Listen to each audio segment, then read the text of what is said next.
जी नमस्कार। जी, नमस्कार, नमस्कार।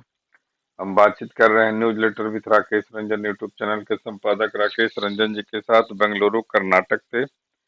यह आप देखते होंगे कि कोई महानायक हो, अगर मान लीजिए कि एक महानायक जो है हिंदी फिल्मों के, उनको सिर्फ अपने पिता की कविता याद है। उनको किसी दूसरे तीसरे चौथे कवि की अगर कोई कविता कभी आप नहीं सुने होंगे।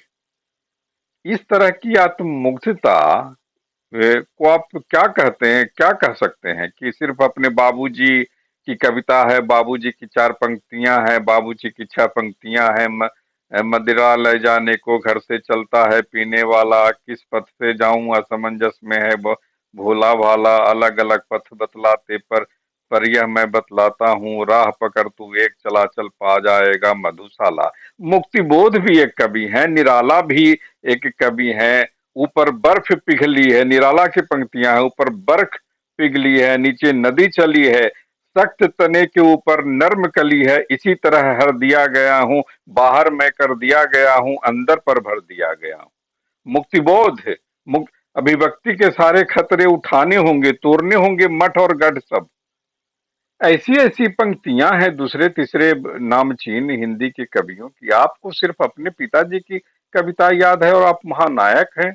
और बाबूजी बाबूजी, निराला चाचा जी हो सकते हैं, मुक्तिबोध चाचा जी हो सकते हैं, पंत जी हो सकते हैं। जी। देखिए, बातें तो बहुत साफ है ना। ये ठीक है, अब विरासत पर तो सबको गर्व होता है ना। पूर्वजों पर सबको गर्व होता है, होना ही चाहिए। लेकिन आप अपने पूर्वजों का दायरा भी देखिए ना। दायरा मतलब हम ये नहीं, हमारे पूर्वज सिर्फ हमारे पिताजी ही नहीं है। हमारे पूर्वज तो हमारे दादाजी भी है, हमारे चाचा जी भी है, हमारे नाना जी भी है, हमारे ननिहाल का गांव भी है, गांव के लोग भी है, हमारे ददियाल भी है। हमारे पिताजी का भी ननिहाल होगा, वहां भी लोग होंगे, वहां भी गांव होगा। तो वही दायरे की जो बात है ना। तो ये लोग चूंकि भले महानायक की छवि और तमाम चीजें हैं, और आप जो कह रहे हैं ना कि वो पंक्तियां दोहराने, कविता कहानी और मेरे बाबूजी, वहां भी आप देखिएगा तो बाजार की जो सतर्कता होती है वो सतर्कता है। हमको नहीं पता कि तथा कथित जो महानायक हैं उन्होंने अपने पिताजी के लिए ही अपने खर्च पर कोई बहुत बड़ा कोई कार्यक्रम किया हो, कोई बड़ा सम्मान वगैरह देने की बात की हो, तमाम चीजें हो। वहां भी है कि अपने विरासत का दोहन ही करना है। आप जो कह रहे हैं, आप एक दौर देखिए, जब बाजार की बात करिएगा तो अमिताभ बच्चन के बारे में कहा जाता है कि तमाम उतार चढ़ाव के बाद जब एक बार बहुत गिरी और खड़े होने की स्थिति नहीं थी, तो अमर सिंह सरीखे लोगों ने उनकी मदद की। मदद समाजवादी पार्टी से जोड़ा, फिर पार्टी के माध्यम से जो सहारा वाला जो समूह थे, सुब्रत राय वगैरह तमाम, तो सुब्रत राय वगैरह भी चूंकि कारोबारी थे, उनका अपना था, तो लोगों के बीच पकड़ पैठ बनाती थी, तो कवि सम्मेलन वगैरह बड़े बड़े आयोजन करते थे। अब वहां जाके अपना चेहरा चमकाना और फिर अपने पिताजी की ही कविता पढ़ना, वो कविता की जो पढ़ने का तरीका, शैली और जो भी चीजें थी, तो वो भी है कि बाजार को भुनाने के लिए भी बहुत सतर्कता से। तो यह चीजें हैं, इसको देखनी होगी ना। तो मैंने तो कहा ना कि जो महानायक की और नायक की छवि है, ये तो गढ़ी हुई छवि है ना। यह तो स्वतः स्फूर्त कोई छवि है नहीं। तो फिर इनकी तुलना, आप जो आपका सवाल है उसमें तो फिर यही हो गया ना कि जो कहता है ना कि सूरज को क्या कहते हैं, दिया दिखाना वाली बात हो गई। तो तथाकथित महानायकों से कहाँ अपेक्षा करिएगा आपकी जो है इतनी सोच उन्नत और तमाम चीजें होंगी। और जब घोषित रूप से बाजार का हिस्सा है, तमाम चीजें हैं। अब नायक महानायक आखिर क्यों कह रहा है? अगर एक ठीक है, कलाकार है, अभिनेता है, एक भूमिका को जीते हैं, तो अगर भूमिका को जीने की ही बात है, तो अमिताभ की तुलना में इस देश में आप देखिए ना, हम तो सामान्य छोटे छोटे जिनकी कहीं कोई पहचान नहीं है कलाकार की, उनको देखिए, और जिस तरीके से संजीदा तरीके से भूमिकाओं को जीता है, करता है, उसमें क्या बोलिएगा। तो मैं तो कहा ही ना कि ये सब तमाम बाजार की चीजें हैं ना, जहाँ बाजार महानायक तय करता हो। अब तो कहने में कोई हिचक नहीं है कि देख रहे हैं देश दुनिया के स्तर पर ये चीजें हैं, सिर्फ भारत की ही बात नहीं है, दुनिया के स्तर पर ही जो चीजें हो रही है। अब किस पुरस्कार को आप क्या मानिएगा, किस सम्मान को क्या मानिएगा, किस किस चीज को क्या मानिएगा।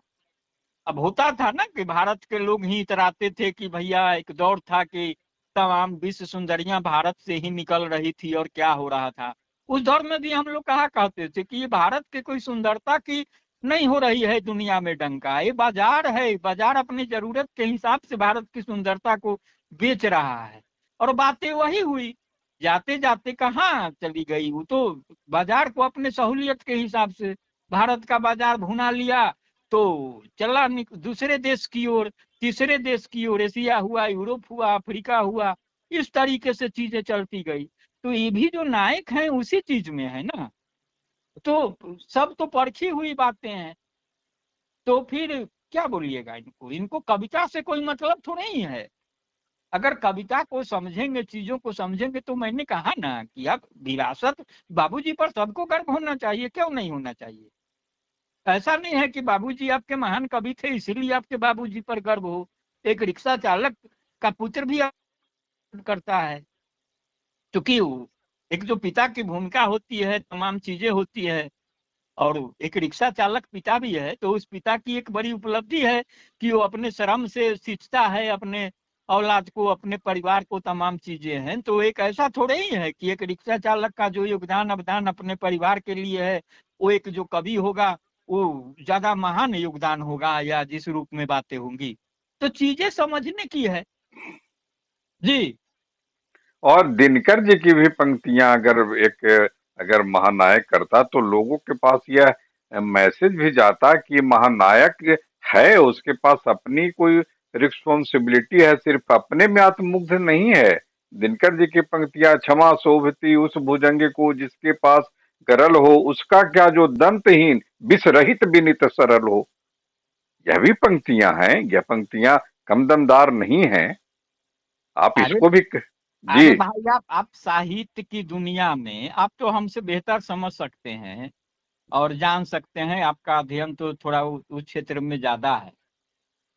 देखिए, चीजों का जो मूल्यांकन होता है ना, अलग कालक्रम में देखिएगा तो अलग अलग चीजें होती है। कहीं कहीं ऐसी कृतियां होती है जिसका महत्व, अवदान, योगदान समय के में हिसाब से बहुत ज्यादा होता है, लेकिन वो नजरअंदाज कर दिया जाता है। वो नजरअंदाज किस रूप में होता है, कैसे होता है, क्यों होता है, यह अलग सवाल है।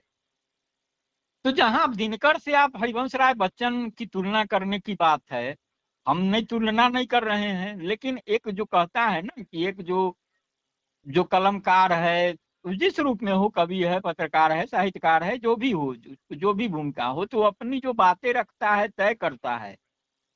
तो समय के साथ सवाल खड़े करना, वो सवाल किससे होगा, वो सवाल व्यवस्था से होगा, वो सवाल शासक से होगा, वो सवाल समाज से होगा, परिवेश से होगा। तो फिर जो चीजें हैं आप देखिए ना, फर्क तो बहुत साफ होता है ना। हरिवंश राय बच्चन की कृतियां और तमाम, हमको बहुत उतना अध्ययन हम गहराई से नहीं है, हम नहीं बता सकते हैं, लेकिन जो चीजें हम समझ रहे हैं, जितना जानते हैं, उसमें आप जो आप दिनकर से तुलना कर रहे हैं, आपको कहाँ खड़ा मिलेंगे आपको। उनकी जो बड़ी रचना, कालजयी रचना क्या क्या कही जाती है, वो मधुशाला में, मधुशाला ठीक है, उसका बहुत विशद विश्लेषण हुआ है, तमाम चीजें हुई है, क्योंकि मीडिया में जगह मिला उस दौर में भी, आज भी, और मिलती रही है जिस रूप में। लेकिन उसके बरक्स आप खड़ा करिए जो चीजों को, साधारण साधारण एक गांव का कवि जिसकी बहुत देश स्तर पर पहचान नहीं बनी, राज्य स्तर पर भी मुश्किल से पहचान बनी, वो भी एक ऐसे ऐसे सवाल खड़े करता है। बिहार में ही देखिए ना।